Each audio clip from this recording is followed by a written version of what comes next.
minutes and explain why we did this peak process before I explain what we discovered in it. A little more than a year ago, the whole world, but including us, was still kind of coming out of a pandemic. And I've probably shared with you on several occasions that a lot of churches closed during the pandemic. 50% of pastors quit or considered quitting during the pandemic, because on top of the pandemic, there was all sort of political polarization and arguments and what should we do about this, masks and not masks and vaccines and no vaccines. And our church of 225 people lost, we didn't lose a ton of people, but we lost about 10% of the congregation during that time. And we went from averaging 140 in attendance to averaging 82 in attendance. So that means that not only did we lose people, but people attended service in person less frequently. So that, obviously, we emerged from the pandemic a slightly different church. We had different people, different rhythms, different dynamics in play, and the pandemic was slightly prolonged in urban areas because it just took a little longer to open back up. Shut down faster, opened up slower. And during that pandemic, how many of you joined TrueVine during the pandemic time? I know a couple of you, yeah. So went in one church, came out another church, and if I'm just being honest with you, I was like, I don't know what to do. I felt disoriented. I didn't know if we should pick it up and start running full speed, or is there going to be another shutdown in a couple months? Should we just take it easy and not rock the boat? And I was discombobulated for the better part of a year. So when I heard about this peak process last summer, I thought maybe we should do that. Maybe that would help us dig up what's going on under the surface, get a clear picture of where we are as a church, and also give us some clarity on how to move forward, because we want to move forward. And you'll hear more about this next Sunday, but we want to move forward. So the peak process is an acronym for Preparing to Expect the Advance of the Kingdom. This is a church assessment process that was developed by the Metro District of the Christian Missionary Alliance. So this is the district that we belong to. They developed this process, and it's actually used nationwide. It started in New York and New Jersey, but now it's used nationwide. And it evaluates a church's life in 9 critical areas. I'll tell you what those critical areas are. They are spiritual leadership, personal growth, missions focus, loving community, worship gathering, vision alignment, alliance partnership, financial stewardship, and effective organization. So last November, we sent out a survey to the entire congregation, members and non-members alike, first-time visitors, old-time attendees. We sent it out to everybody. We sent it out to over 200 people. We received 72 responses. So let me just point that out. 72 out of 200 is only about a third. So 2/3 did not take the survey. But we surpassed our goal. They wanted us to get 30%. We had 35 or 36%. So that's enough to get the information we need. 72 of you filled that out. It was a long survey, wasn't it? Yeah, I was like, what the heck? Just check it good on everything.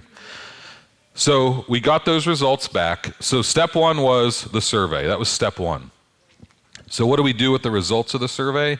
They asked us to assemble a team of about 10 people to interpret the survey. The survey had, questions you could answer, but also feedback comments.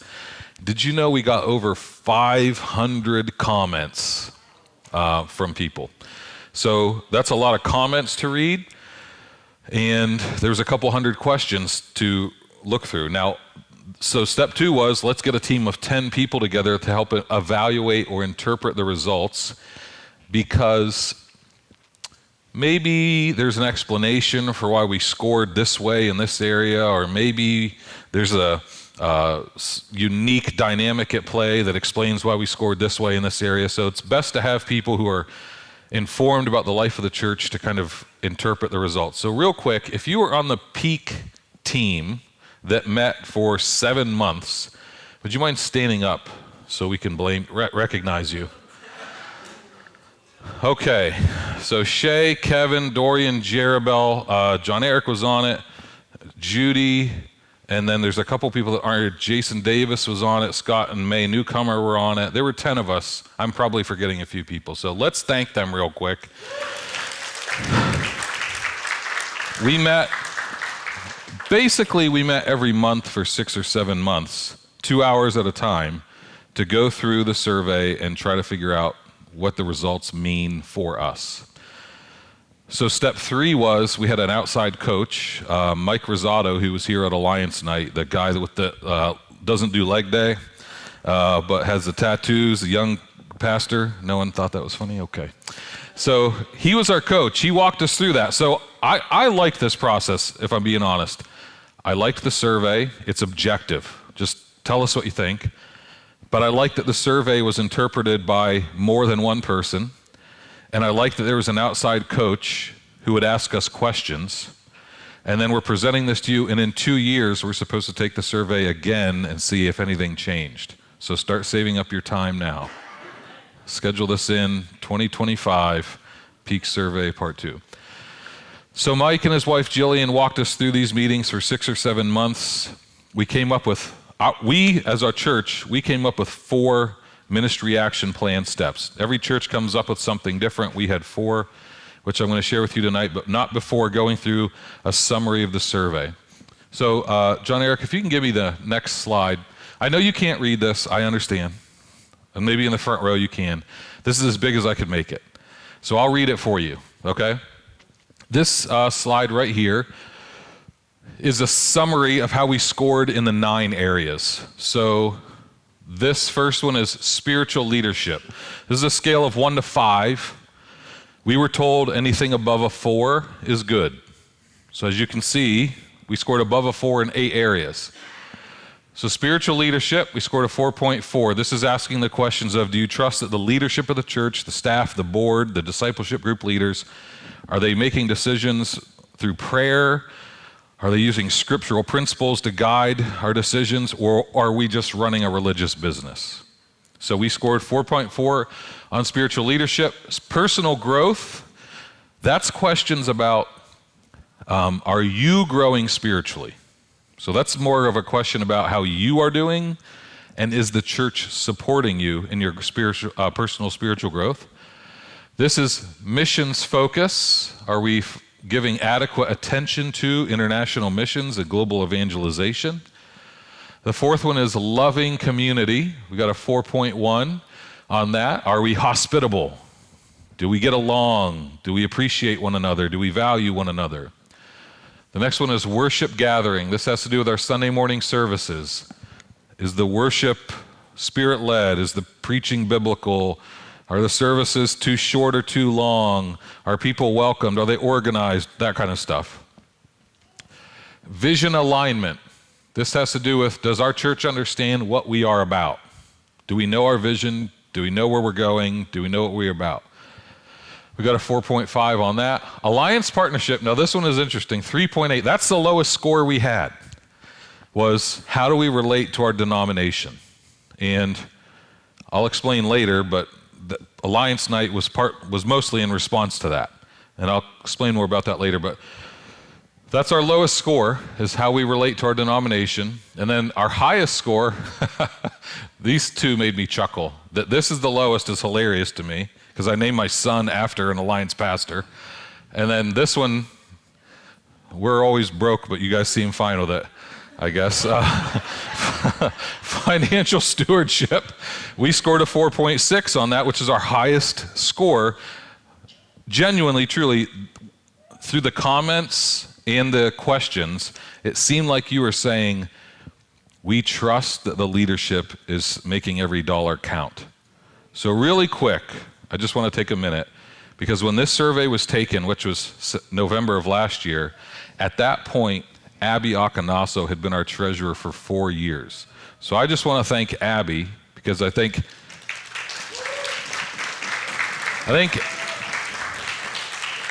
Abby is a big part of why that scored so high. It's the British accent.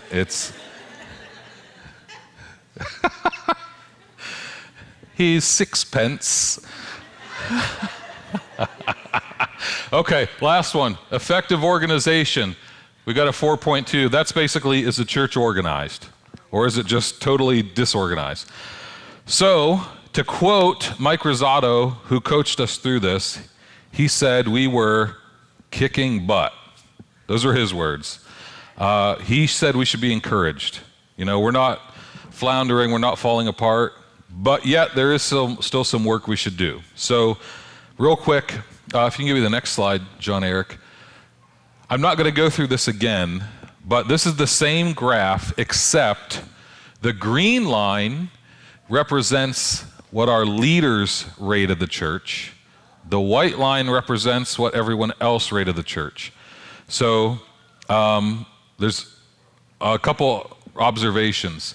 Number one, they did basically follow the same trend.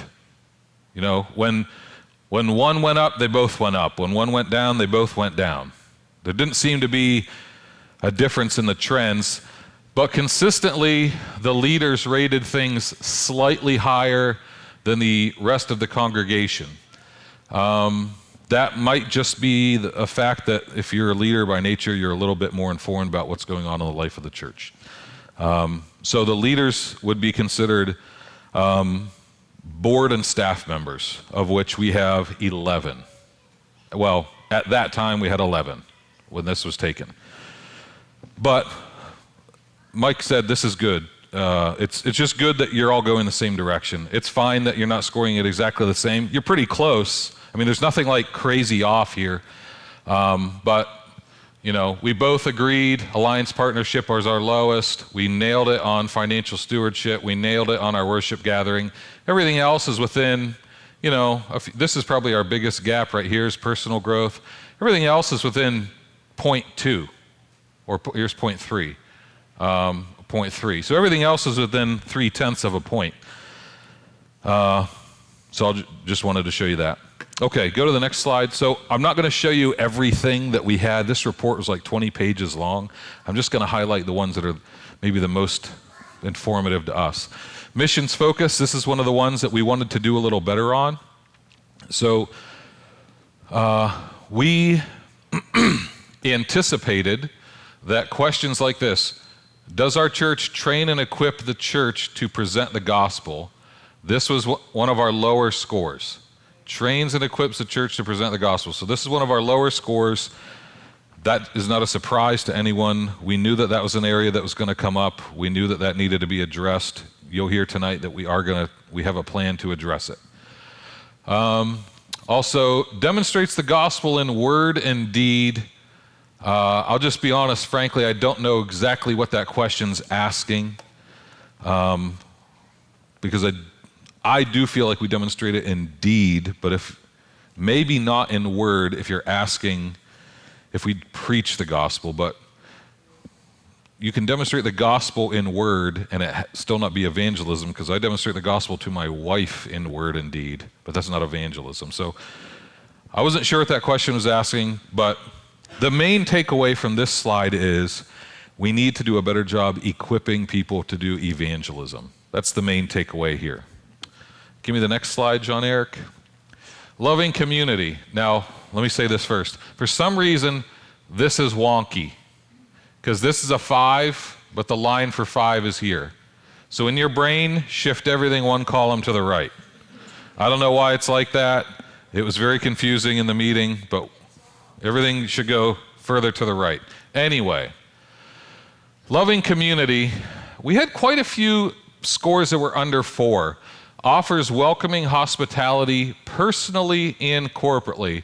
Didn't score very high, and both our leaders and our congregation generally agreed we're kind of hospitable, but not that hospitable. We're not like excelling in that area. So since we're not going to give you a take-home point for that, can I give you one? If you're here now, you're on the greeter team. If you've been coming here for 10 years and you still wait for other people to come greet you, go join a club then. I mean, if you've been here a year It's your job to go meet the visitors, not wait for them to come meet you. Now, I've said this 1,000 times already, and I'm going to get in trouble for this. Ooh, I know it. The visitors are always more punctual than our church. When we start the 9 o'clock service, it's mostly visitors. About 9:20, the rest of us show up, which is why they're not getting greeted. Oh, does that make sense? So, I realize after 15 years, I'm not going to convince you to be on time. Here's what I am asking. If you're here now, don't wait for the new person to come bow and ask for your mercy. Go shake their hand and ask their name. Okay? Okay. I'm sure I'll say that again. But so hospitality develops opportunities for everyone to connect to the church community. We will address that a little bit later. Lives in community by fostering authentic, caring, and transformative relationships. Again, below a 4. Regularly prays and cares for one another. That's the lowest score on this particular slide. Let me ask you, do you think does that resonate as accurate, that we don't do very well with regularly caring and praying for one another? Go ahead, Ruby.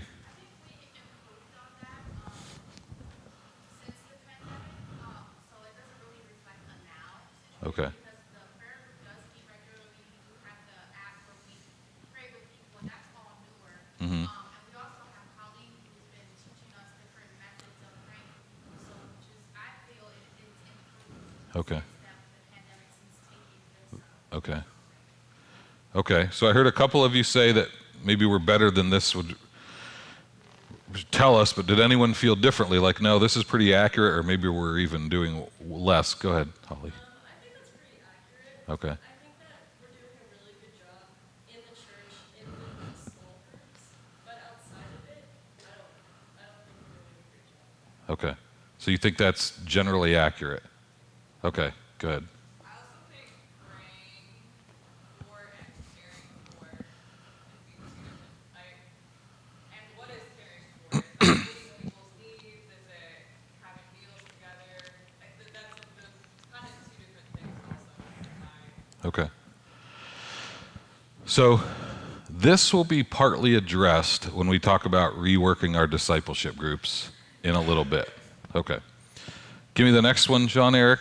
Oh, yes, go ahead. Sorry, John.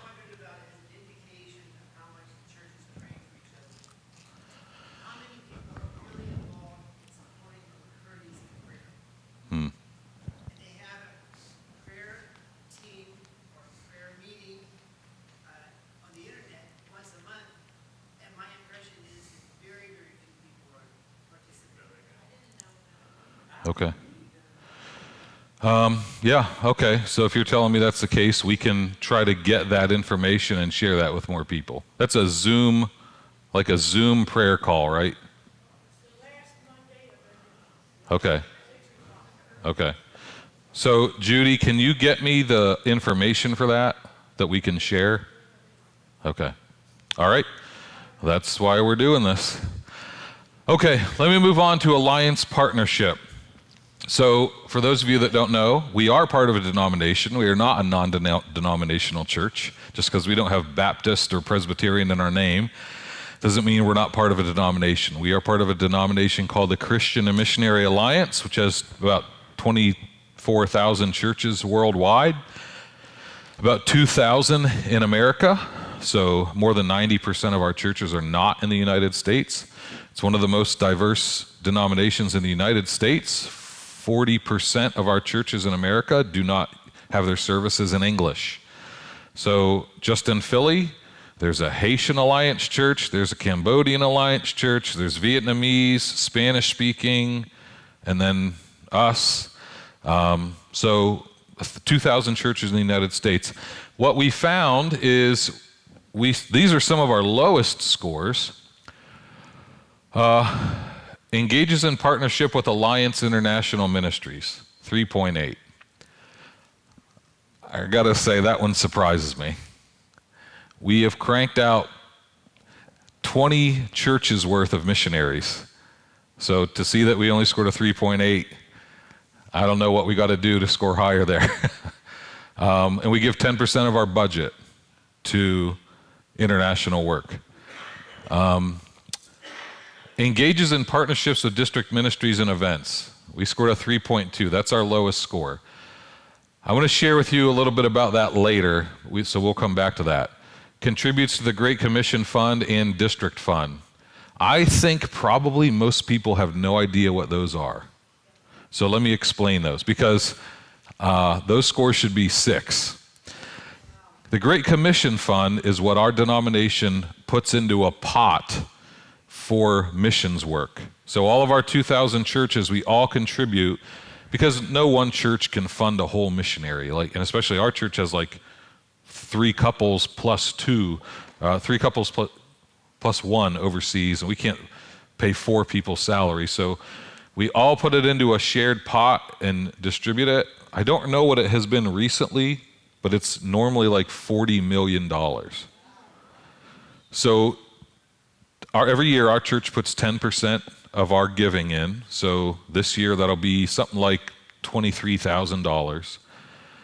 We often rank in the top half of givers. So we do give to the Great Commission Fund a lot. You probably just didn't know what that is.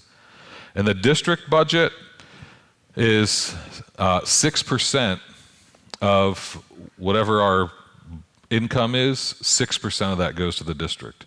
And what that does is it provides, that's why Kelvin Walker, our district superintendent, that's why he has a job.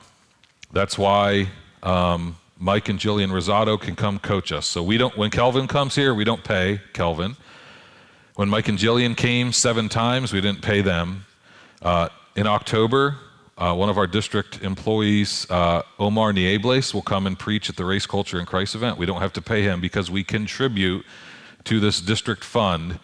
And 6% for us is more than $12,000. So between the GCF and the district fund, that's $35,000. So I think if you took this again, maybe this would score slightly higher. But I'm going to come back to that. That's actually one of our action steps, is how do we further align with our denomination. All right, John Eric, do I have? Yeah, got the next one. These questions were under the section on personal growth. And I just wanted to highlight them. There's 2 that are highlighted. Can you see them? Okay. The first one is asking the question of individuals. Do you spend personal time in prayer each week? 3.93. That's not the lowest score on the page, but it's one of the lower scores. Now, when I saw that, it made me wonder about when the personal prayer score is kind of low, it explains all the corporate prayer scores to me. Because we did score low on praying for and caring for one another, correct? We just addressed that. Well, evidently, we're scoring low on personal prayer. So to me, there's a connection. That if a week is going by and dozens of us aren't praying over the course of a week, we obviously have to address that. And then the next one is, do you spend personal time reading the Bible each week? And that's even lower at 3.69. So this has very little to do with our church's programs, structures. This is kind of like you and Jesus. So to fit 3.69, I think that's why we're in a Story of the Bible sermon series, because we need to increase our biblical literacy and address that. So we have something that we'll share with you later that'll help that. Are you surprised to see those 2 that I've highlighted, or are you like, no, I'm definitely one of them? Okay. Okay, John Eric, I think I have. Say that again, Loretta. Yeah. Well, that's under the personal growth section, so that's your guys' problem. Okay. The next slide is, what is TrueVine's biggest opportunity to make an impact on Philadelphia? So this one was in the comment section. This is one of the questions that we asked. The comment section, like I said, had over 500 comments. A lot of them were just telemarketers trying to make money. Just kidding, that's YouTube. So I picked out themes, 500 comments. I can't show you all of those. But what I did do is I printed out all 512 comments. I think it's 512. And I gave them to the Peak team. And I was told we are the only church that has ever done that. Normally, the pastor keeps the comments, goes on a darkness retreat, and cries. And I said, if I'm going to hate myself, you're all going to hate yourselves too. And I gave every question and comment to every member of the team.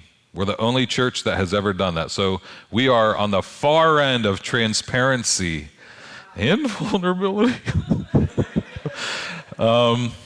So here was some of the themes in the question, what's TrueVine's biggest opportunity to make an impact on Philadelphia?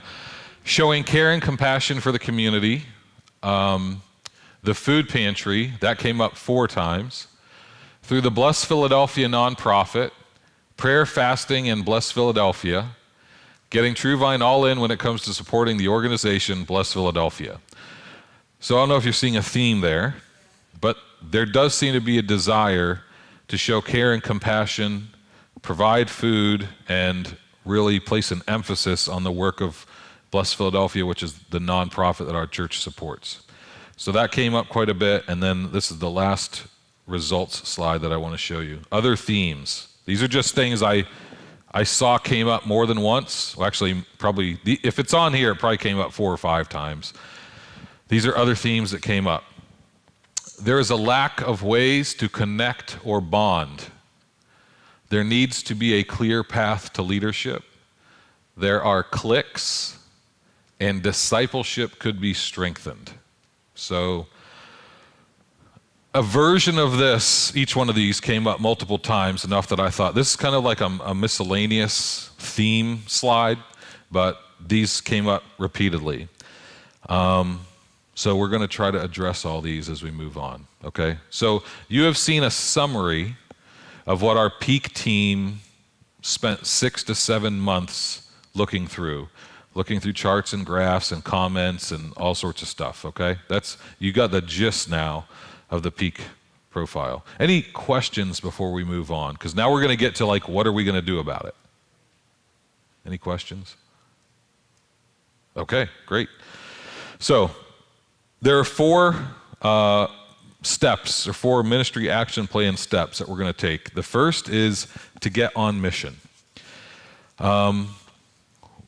We scored low in evangelism. We scored low in equipping people for evangelism. We scored low in sharing the gospel in word and deed.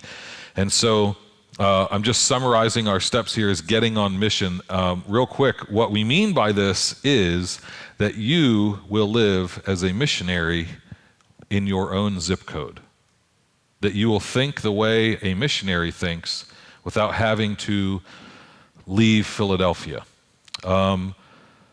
I'm going to preach on this concept next week, but I will tell you right now that while most of us are not going to Jordan, and most of us are not going to Northwest Africa, and most of us are not going to Europe to plant a church, we are all going into the future, and more, the United States is becoming a mission field.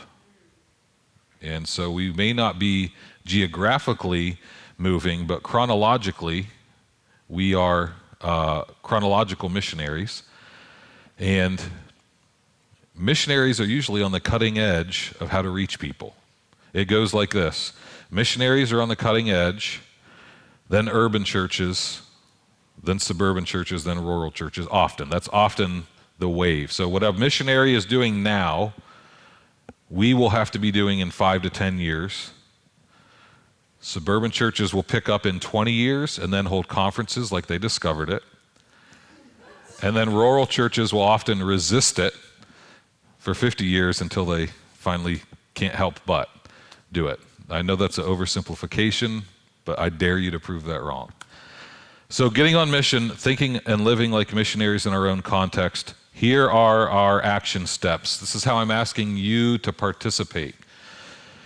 First, I want to share with you that Next Sunday is our 14th anniversary as a church. October 2024, is our 15th anniversary. So that's a year from now. 53 weeks from today, our church will turn 15, and every 5th anniversary, we have a big event. We're going to have a block party. We did a block party on our 10th anniversary.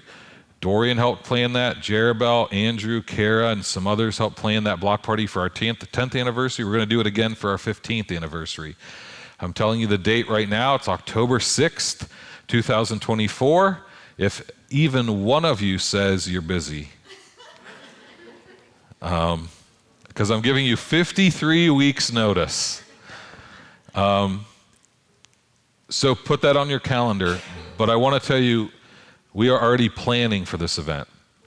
We applied for a $6,000 grant to pay for this event.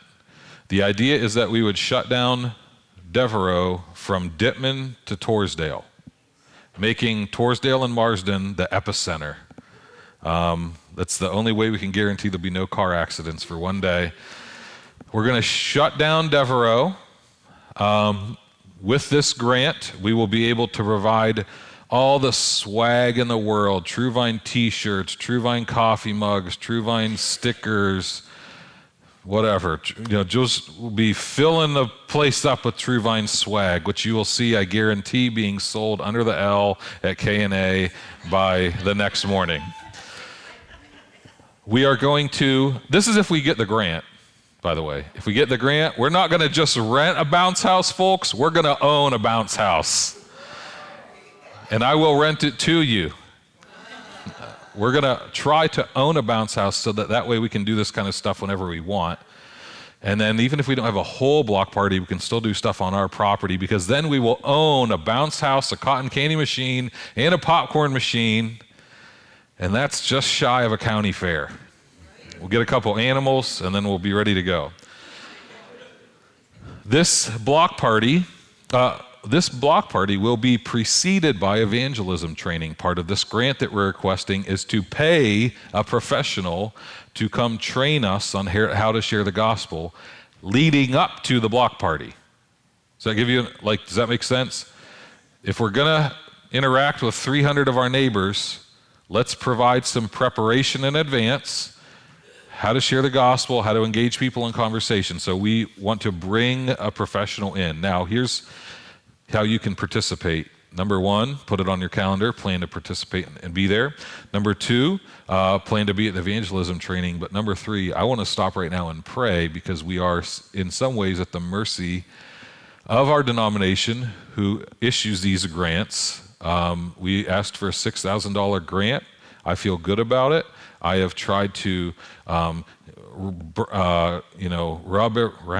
noses. What do you do? Brown nose? Yeah. I almost said I kissed every nose. That's not what you do. I have touched many noses to try to make this work, prayed, but I would like to take a minute and pray. We won't find out if we get this grant till December, so you're not going to hear anything for a couple months. But I want to take a moment to pray. We were successful once before.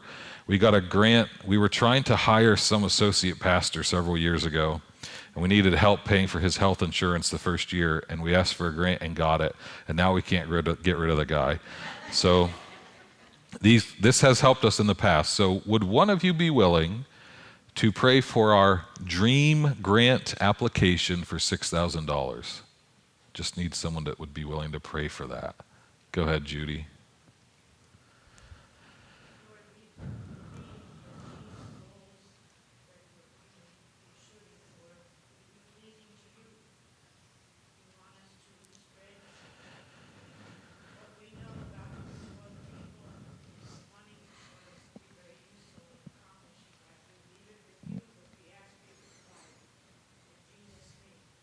Amen. We also have retrained our discipleship group leaders and are encouraging our discipleship group leaders to engage the community in their discipleship groups. So I really think this is where we can make the biggest impact. We have 8 discipleship groups. If they each do some sort of community engagement event 3 times a year, that's 24 touches with the community. that we can have. If you are part of a discipleship group, I want to ask you to do something. Please support your discipleship group leader when they organize those events. So when they plan a service day at another organization, or they find a way to volunteer, or they find a way to pick up school supplies, can you please participate in that? Don't write that off as like, well, this isn't our normal thing. We are changing what's normal. What's normal got us the results that we have. We want to do better than that. So you will see some of those changes. I just want to ask you, when your discipleship group leaders invite you, please participate in that. You will see probably 2 sermons on evangelism by the end of the year. But I'm going to tell you right now, they're not going to be a program. I'm not going to give you the ABCs of how to share the gospel. It's basically going to be preach the gospel, cast out demons, heal the sick. Because that's how Jesus did it. And then he handed things off to, Aiden and I were just reading this story about Philip yesterday. Philip the evangelist. And what did he do? Preach the gospel, cast out demons, heal the sick. So if you don't want to hear that, you can skip those weeks. Finally, as far as getting on mission, we are tentatively planning a short-term mission trip in the summer of 2024. So, John Eric, if you can give me the next slide. Our denomination, the Alliance, can you see the map? There is a map there. I know it's a little washed out. We have a little sliver of an arm called Envision that does short-term trips. They're about a week. You go to a place for a week and you serve in that area, and you get a little teeny tiny taste of what it means to serve Jesus in another context and another culture. So there are some domestic opportunities. I feel there's one in Miami I feel called to. There's Miami, Georgia, New York, Cleveland, Chicago, LA, and I'm probably missing a few. But then there are, I think there's, I want to say there's like 20 sites. So somewhere in South America, we got Africa, the Middle East. One of those is very close to where Josh and Rachel live. The domestic ones, where we'd stay in the United States, are $525 for a week, and then you just have to get there. Now, we actually did take a team to the Cleveland site several years ago. Is anyone here that went on that trip? I know we took like 6 or 7 people to Envision Cleveland. It was very affordable. We drove there. It was like the cheapest one we could possibly do. The ones that are overseas obviously are more expensive. You're talking like between airfare and everything else, like $2,500 a person. If we stay in the country, you can probably keep it under $1,000. We'll see what we can do. But we're hoping to do that in the summer of 2024. You good on that? I don't know where it's going to be. Don't ask. I don't know. We might flip a coin. We'll have to see what people can do. We could actually, if we wanted to, we could do one of each. If you can afford this like local one, do that. If you can afford the more expensive international one, do that. Okay, let me move on to the next ministry action plan step, which is to rework discipleship groups. Our discipleship groups, we just kind of discovered in the process, we might want to reevaluate and rework those and how they're structured. And here are some of the ways that you can participate. Some of you have already participated in our discipleship group leader training. So you might have noticed we relaunched our discipleship groups late this year. That's because all the discipleship group leaders met at my house for a month. We had a discipleship group of discipleship group leaders where we established a schedule, and we looked at curriculum, and we talked about rhythm, and we talked about what makes for a good discipleship group and what do we want to accomplish. And we reworked that, and I took a lot of feedback from a lot of people, and it took us, I kid you not, it took myself and my wife, plus the staff, plus the discipleship group leaders, 5 hours to settle on a calendar for how this was going to work. But we got there.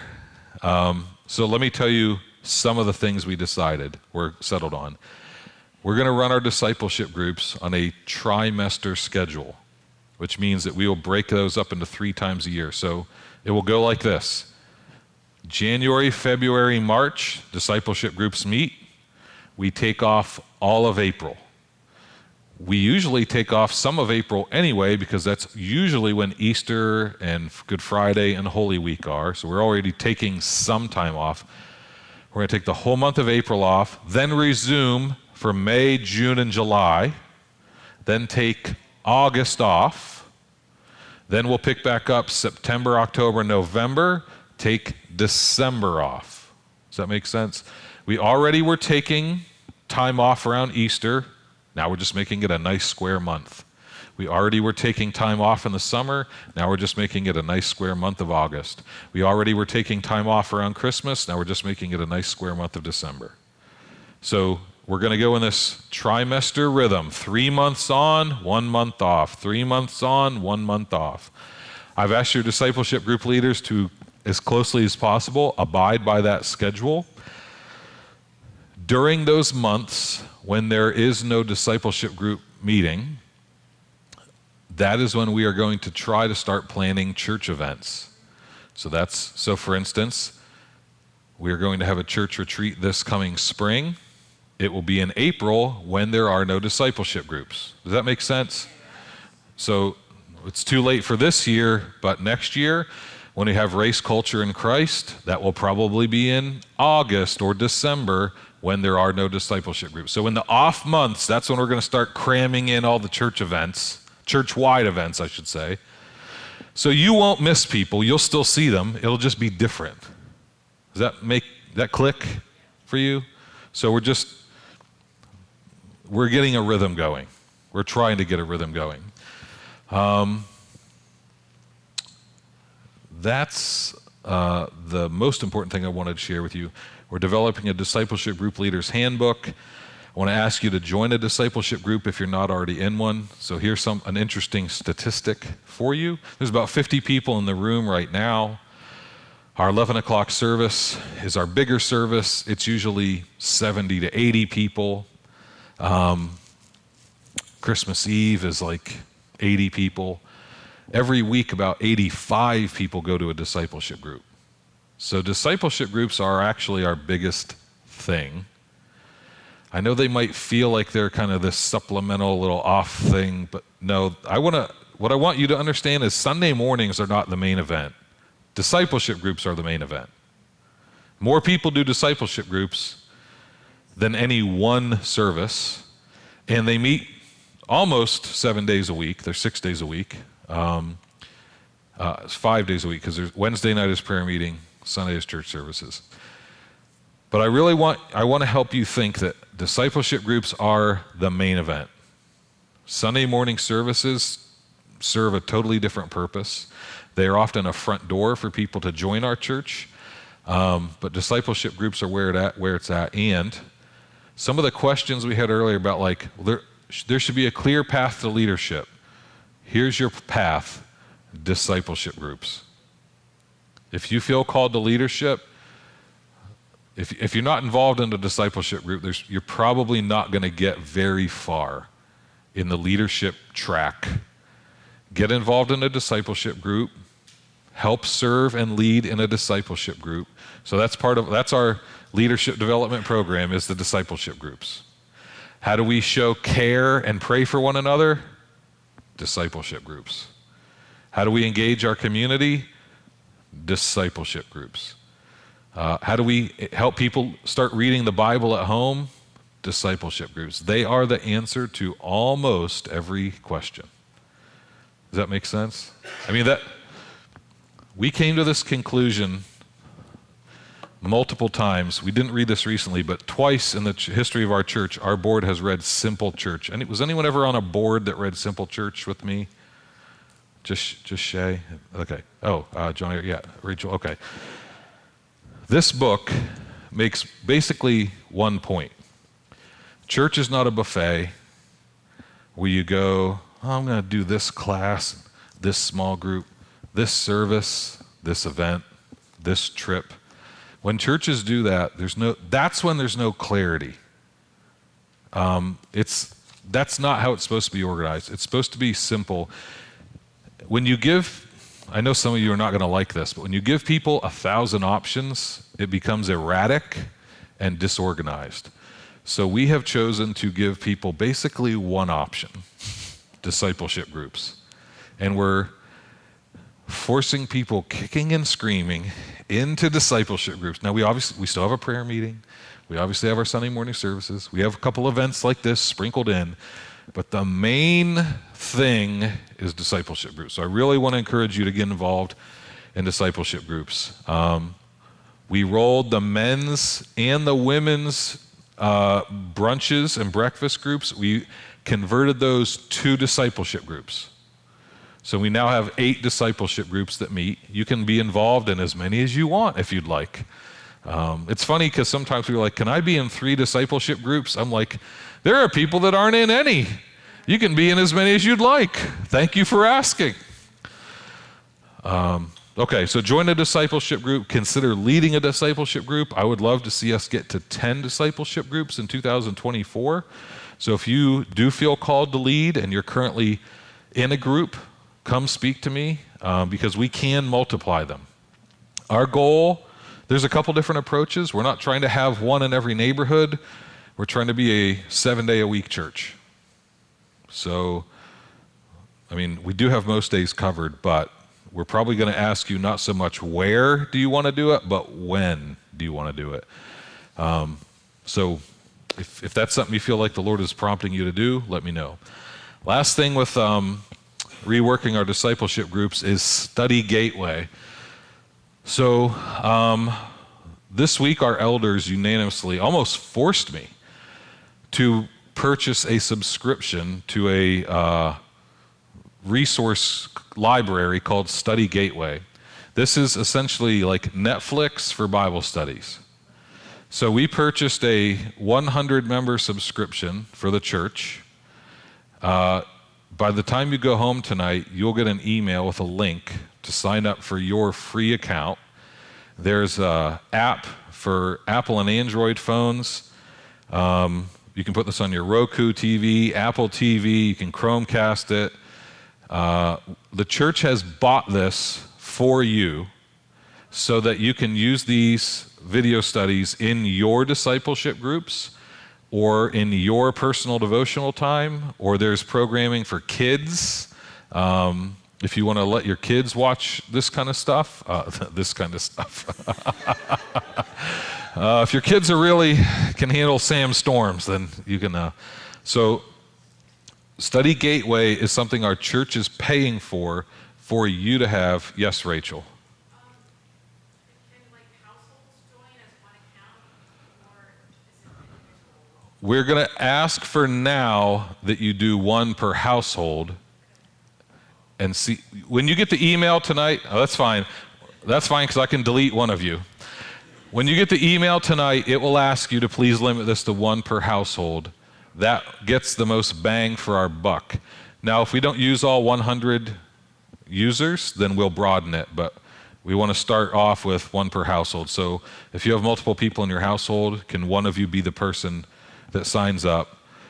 If you have a smart TV, put it on your smart TV. You can use it on your phone. So remember, we scored low on reading the Bible at home. This is going to help you a little bit with that. It's Bible studies. There's study guides you can print out. There's some really good stuff on here. And all the Pete Scazzaro emotionally healthy spirituality stuff is on here, which is critical for our church. There's a great study by Sam Storms on the spiritual gifts. There's stuff from Tim Keller. There's stuff from Derwin Gray. There's Crystal Evans Hurst. There's a lot. I haven't actually found all of what I was looking for yet. I found there's a whole class on biblical Greek and biblical Hebrew that I've already bookmarked to take again. So actually, I told a couple people this. 3 different courses that I took in seminary are in this. So you'll find a section of master's lectures. These are like academic stuff, if you want to get into that. So Study Gateway is something you'll have access to tonight. And it's going to look like that. And I forget that this is not connected to that. It's going to look like that, and you can Please use it. We paid for it already. We paid for a whole year of it. So, okay. Next. This is the third thing we took from the survey. Emphasize Bless Philadelphia. Bless Philadelphia is a nonprofit that our church helped start. We partner with 3 other churches in Wissinoming to lead Bless Philadelphia.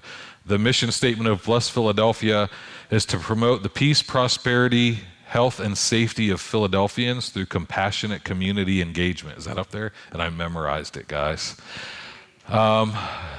Yeah, thanks. It's to make disciples that compassionately engage with being filled with the Holy Spirit. I merged our church in. Okay. Bless Philadelphia. So real quick, the board of Bless Philadelphia is Jerabel James. Okay, one person clapping for Jerabel. That's good. Then myself, James Wolstenholme, who's a pastor at Mercy Gate up on Benner Street, Pete Forstay, who's a pastor of Word of Grace on Comley Street, and Ralph Ritter, who's a pastor of Wissinoming Bible Fellowship on Van Kirk Street. That's the board. And then we have 4 officers. Shea Akanaso is the president. No clapping. So somehow scored less than Jerabel. Dorian James is the vice president. Oh, lots of clapping. Jason Davis is the treasurer, and Becky Davis is the secretary. So here's how we're asking you to get involved with Bless Philadelphia. Just 3 things real quick. And Shay, if you want to come up and get ready to blow everybody away with your presentation. Can you give me the backup one, John Eric, if you don't mind? We're asking you to serve at the events. When we announce a Bless Philadelphia event, we're asking you to serve. Even the food pantry that we have downstairs has been migrated over to Bless Philadelphia, which makes it no longer a ministry of True Vine, but a program of Bless Philadelphia. That opens up a whole world of grants and help and things. It also opens up a world of trouble sometimes, but it opens up other opportunities. Serve at events, support financially. You can actually give to Bless Philadelphia just like you would give to a church. It's all tax deductible. Everything that's given is used for programs and events at Bless Philadelphia. And then please follow it on social media. We have Instagram. Dorian runs a pretty dope TikTok. No. You're not doing that anywhere? Just Instagram. We have a Facebook page and Instagram. So if you can follow Bless Philadelphia there, you'll find out about events. You'll see what we do. And I've asked President Akanaso, that sounds like a coup happened. Take that, can you use the wireless? Is that all right? I think it's on. Turn the light off. Try that. Yeah. Well, you've pretty much done everything I was going to do. Sorry.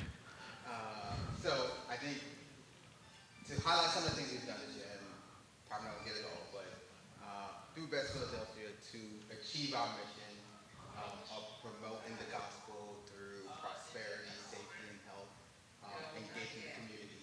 Gene, can you just get off the phone, please? Thanks. Sorry. Well, the door's open. So we've done things like block cleanups, led by Dorian, the backpack drive also led by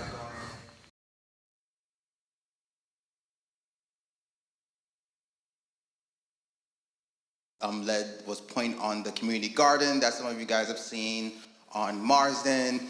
Becky Davis is Point on the pantry, which is now part of Bless Philadelphia.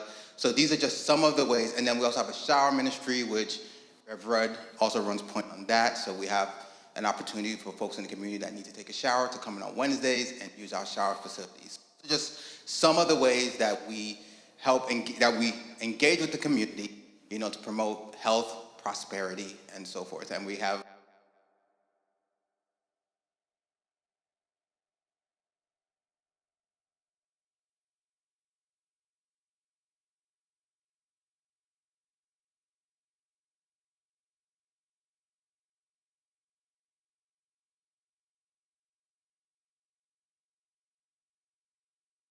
time, your money is just as precious.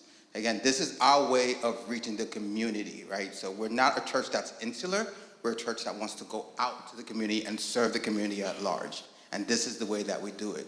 And while I have the opportunity, we have some discipleship group leaders here, right? We'll be looking to discipleship group leaders to bring your discipleship group to volunteer to events as well, right? So that's one way we want to encourage folks. So visit blessphiladelphia.com to donate.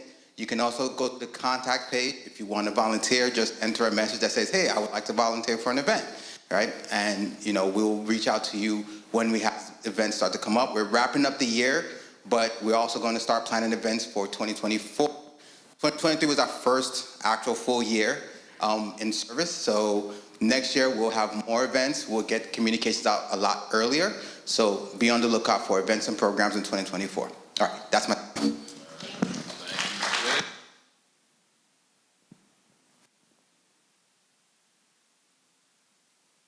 So, final step, align with the Alliance. This is our denomination. We want to further align with them.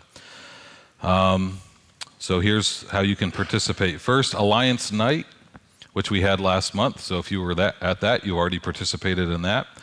In January, we're going to have a sermon series on the fourfold gospel, which if you look to my left, back over here, the Alliance, that logo, there's a cross, I always want to say that's a cup, but it's not a cup. That is a sink. It's a laver, yeah, and it's like a pedestal sink. It's for cleansing. It's not a cup for drinking of. It's like a basin to get cleansed. There's a pitcher for pouring oil out of, and there's a crown, and it's for Jesus our Savior. That's the cross.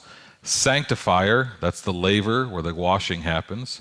Healer, that's the pitcher with the anointing oil, and Coming King, which is the crown. We're going to preach on that for a month. We'll also continue getting updates on Alliance missions. We're looking at this short-term missions trip. And then also we have conferences and gatherings. I've already asked our leadership team to consider attending our district conference in October. It's in Princeton, New Jersey. We already take our teenagers to our Alliance District Youth Retreats, and we already have sent our worship team to our Alliance District worship events, and we've already participated in the children's ministry stuff. So when you get invited, you're not just going to some random conference that we found. You're going to stuff that our denomination has sponsored. Now, really quick, if I can back up to some of the things that came up in the survey with engaging, one of our lowest scores was engaging with district ministries and events. In 2022, our church transferred districts. We were in a district called Eastern Pennsylvania. It was basically from the Delaware River to State College, which is where Penn State University is. And we were in a district with about 80-some churches. And we transferred from that district to the Metropolitan District, which is New York City, New Jersey, and Philly. There are about 130-some churches, and our district superintendent, Kelvin, who's been here a couple times already. We made that switch for one primary reason, is that it was easier for us to partner with and coordinate with churches in Camden, New Jersey than State College, Pennsylvania. It's easier for us to coordinate with churches in Trenton than Scranton. And the cultural issues seem more relevant. So we made that transition to change districts. Now, that was a lot of work. But I think that what we saw in the survey is it was very hard for us to participate in district ministries and events when it often required a 3.5-hour drive.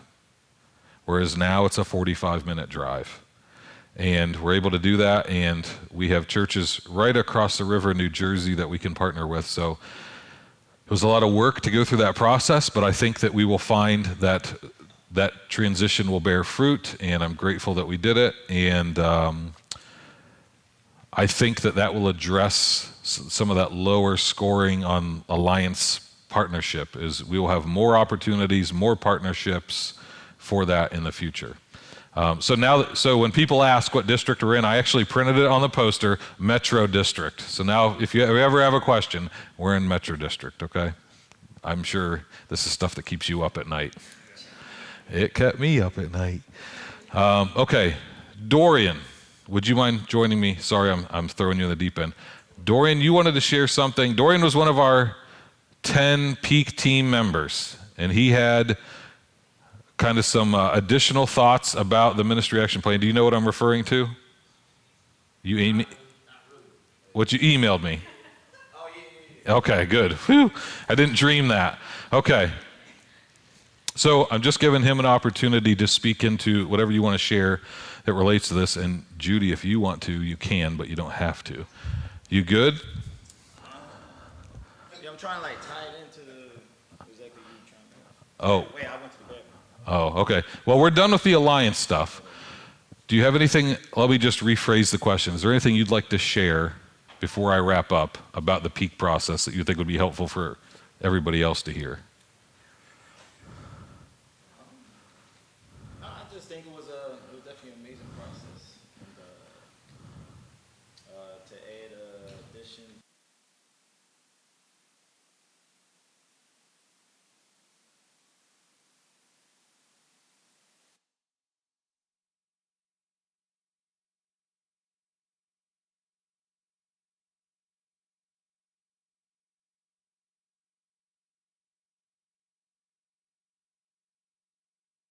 Part of that is kind of like just like, every month we go ahead, do things on the board, and try to tie into the, intersection.